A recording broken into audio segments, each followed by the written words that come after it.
వ్యాపారం ప్రారంభించే ప్రతి ఒక్కరూ తెలుసుకోవాల్సిన రెండు ముఖ్యమైన ఖర్చులున్నాయి. అవే ఫిక్స్డ్ కాస్ట్ మరియు వేరియబుల్ కాస్ట్. వ్యాపారంలో విజయవంతం కావాలంటే ఖర్చులను సరిగ్గా అర్థం చేసుకోవాలి. ఫిక్స్డ్ కాస్ట్ మరియు వేరియబుల్ కాస్ట్ తెలుసుకుంటే మంచి నిర్ణయాలు తీసుకోవచ్చు. సతీష్ కాఫీ షాప్కు నెలకు 20,000 రూపాయల అద్దె చెల్లిస్తున్నాడు. కస్టమర్లు వచ్చినా రాకపోయినా ఈ ఖర్చు మారదు. అద్దె, ఇన్సూరెన్స్, ఇంటర్నెట్ బిల్లు, కొన్ని జీతాలు వంటి ఖర్చులు ఫిక్స్డ్ కాస్ట్స్. ఇవి అమ్మకాలపై ఆధారపడవు. అద్దె అంటే ఫిక్స్డ్ కాస్ట్ అనేది వ్యాపారం ఎంత చేసినా సాధారణంగా ఒకేలా ఉండే ఖర్చు. ఇప్పుడు వేరియబుల్ కాస్ట్ చూద్దాం.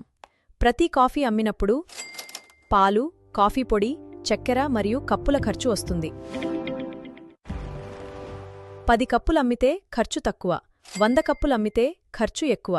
అందుకే దీనిని వేరియబుల్ కాస్ట్ అంటారు.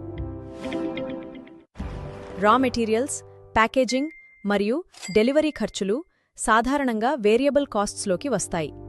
సింపుల్గా చెప్పాలంటే ఫిక్స్డ్ కాస్ట్ ఎక్కువగా మారదు, కానీ వేరియబుల్ కాస్ట్ అమ్మకాలు పెరిగితే పెరుగుతుంది, తగ్గితే తగ్గుతుంది.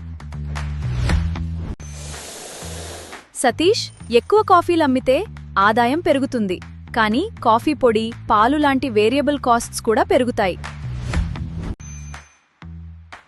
లాభం తెలుసుకోవాలంటే ఆదాయం నుంచి ఫిక్స్డ్ కాస్ట్ మరియు వేరియబుల్ కాస్ట్ రెండింటినీ తీసివేయాలి. మిగిలిందే ప్రాఫిట్. ఈ రెండు ఖర్చుల మధ్య తేడా తెలుసుకుంటే వ్యాపార లాభాలను సులభంగా అర్థం చేసుకోవచ్చు.